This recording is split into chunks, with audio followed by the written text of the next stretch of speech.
புத்தாண்டு பலன்கள் 2024 ஒரு வழியாக முடிஞ்சிருச்சிங்க. ஒரே குழப்பமாக தான் இருந்தது 2024. இப்போ 2025 பிறந்தாச்சுங்க. 2024 நிறைய விஷயங்கள் உங்களுக்கு நடந்தது. ஆனால் சிலதெல்லாம் பாதியிலே நின்று போயிடுச்சு. முழுசாக இன்னும் முடியாமல் இழுத்துன்னு இருக்குது. அந்த மாதிரி அறகுறையாக இருக்கக்கூடிய பல விஷயங்கள் அதெல்லாமே இந்த 2025ஆம் ஆண்டில் வெற்றிகரமாக உங்களுக்கு முடியுங்க. காரணம், இந்த 2025ஆம் ஆண்டே உங்கள் ராசிக்கு 9வது ராசியில் பிறந்திருக்குங்க.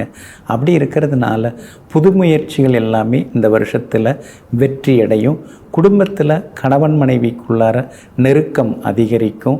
சொத்து பத்து வாங்குவீங்க. வாடகை வீட்டிலேருந்து சொந்த வீட்டுக்கு போவீங்க. அதே மாதிரி சிலர்லாம் பழைய வண்டியை வச்சுக்கிட்டு இது அதிகமாக பெட்ரோல் குடிக்குது, டீசல் அதிகமாக செலவாகுது அப்படின்னு இருந்த பிரச்சனைகள் தீர்ந்து புது வண்டி வாகனமும் இந்த வருஷத்தில் நீங்கள் வாங்குவீங்க. இந்த வருட தொடக்கமே உங்களுக்கு ரொம்ப ரொம்ப அற்புதமாக இருக்குதுங்க.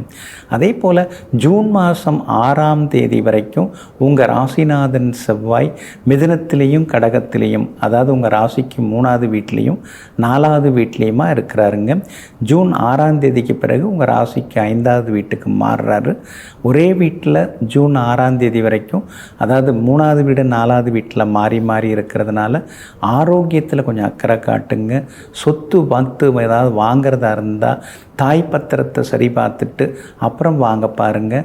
சகோதரங்களுக்குள்ளார கொஞ்சம் சண்டை சச்சரவு வர வாய்ப்பு இருக்குது. அதனால் ஜூன் 6ஆம் தேதி வரைக்கும் சகோதர வகையில் கொஞ்சம் பொறுமையாக இருந்துட்டிங்கன்னா நல்லாயிருக்குங்க.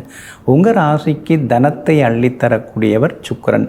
அதே மாதிரி வாழ்க்கை துணைக்கும் உரியவர் சுக்கிரன். அப்படிப்பட்ட சுக்கிரன் ஜனவரி மாதம் 28ஆம் தேதி முதல் பிப்ரவரி, மார்ச், ஏப்ரல், மே மாதம் வரைக்குமே அவர் மீனத்தில் தாங்க இருக்க போகிறாரு. அப்படி இருக்கிறதுனால உங்கள் ராசிக்கு 12வது வீட்டில் இருக்க போகிறதுனால கணவன் மனைவிக்குள்ளார நெருக்கம் அதிகரிக்கும். விலை உயர்ந்த ரத்தினங்கள், அதெல்லாம் உயர் ரக ரத்தினங்கள், வைர நகைகள் அதெல்லாம் வாங்கிறதுக்கான வாய்ப்புகளும் இருக்குதுங்க. அதே மாதிரி பழைய சொந்த பந்தங்கள் அவங்கெல்லாம் தேடி வருவாங்க. குடும்பத்தில் அடுத்தடுத்து சுப நிகழ்ச்சிகளை நீங்கள் எதிர்பார்க்கலாங்க. கிரகப்பிரவேசம், திருமணம் அப்படின்னு சுப நிகழ்ச்சிகள் அடுத்தடுத்து இருந்து கொண்டே இருக்குங்க. உங்கள் ராசிக்கு எல்லா வகையிலுமே சிறப்பு தரக்கூடிய 2வது வீட்டிலேயே மே மாதம் 14ஆம் தேதி வரைக்குமே குரு பகவான் இருக்க போகிறாரு. அது வரைக்கும் உங்களுக்கு பணப்புழக்கம் திருப்திகரமாக இருக்கும். அதுக்கு பிறகு கொஞ்சம் சிக்கனமாக இருந்துட்டிங்கன்னா நல்லாயிருக்குங்க. அதே மாதிரி ராகு கேது பயிற்சியும் இந்த வருஷத்தில் வருது. ராகு கேது பயிற்சி மே மாதம் 18ஆம் தேதி முதல் ராகு உங்களுக்கு லாபஸ்தானத்தில் வர்றதுனால திடீர் பண வரவு, ஷேர் மார்க்கெட் மூலமாக பணம், ஏற்கனவே வாங்கி வச்சுருந்த ஷேர் அதிக விலைக்கு விற்கிறது, அல்லது ஏற்கனவே வாங்கி போட்டு வச்சுருந்த இடம், பூமி, அந்த வீட்டு மனை அது இப்போ நிறைய விலைக்கு போகிறது. அந்த மாதிரியான திடீர் யோகம், திடீர் லாபம் அதெல்லாம் நீங்கள் மே மாதம் 18ஆம் தேதியிலேருந்து எதிர்பார்க்கலாங்க. மே 18ஆம் தேதியிலேருந்து 5வது வீட்டுக்கு கேது வர்றதுனால பிள்ளைகளுடைய ஆரோக்கியத்தில் மட்டும் கொஞ்சம் அக்கறை காட்டணுங்க. மற்றபடி இந்த 2025ஆம் ஆண்டு வியாபார விஷயங்கள் நல்லா இருக்குது. உத்தியோகத்தில் ப்ரமோஷன் நீங்கள் எதிர்பார்க்கலாம். சிலருக்கு புது வேலையும் கிடைக்கும். சிலருக்கு வெளிமாநிலம், வெளிநாட்டு தொடர்புள்ள நிறுவனங்களில் வேலை கிடைக்கிறதுக்கு வாய்ப்பு இருக்குது. பிள்ளைகளுக்கும் சந்தோஷ செய்திகளை நீங்கள் எதிர்பார்க்கலாங்க. இந்த 2025ஆம் ஆண்டு மிகப்பெரிய வெற்றிகளை உங்களுக்கு தரக்கூடியதாக இருக்குங்க.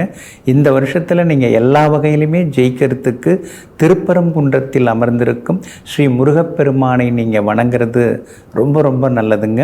அதே மாதிரி நீங்கள் துவரம் பருப்பு தானமாக கொடுங்க. பார்வையற்றவர்களுக்கு ஏதேனும் ஒரு வகையில் உதவுங்க. நிச்சயமாக இந்த 2025ஆம் ஆண்டு சாதனை வருடமாக உங்களுக்கு இருக்குங்க. நெஞ்சிற்கினியவர்களே, வியாழக்கிழமையாகிய இன்றைய நாள் யோகிகள், தபசிகள், சந்நியாசிகளின் அருளாசியால் வெற்றி திருநாளாக உங்களுக்கு அமையட்டும். மீண்டும் நாளை காலை சந்திப்போம். நன்றியுடன் உங்கள் ஜோதிட முனைவர் KP வித்யாதரன். வணக்கம்.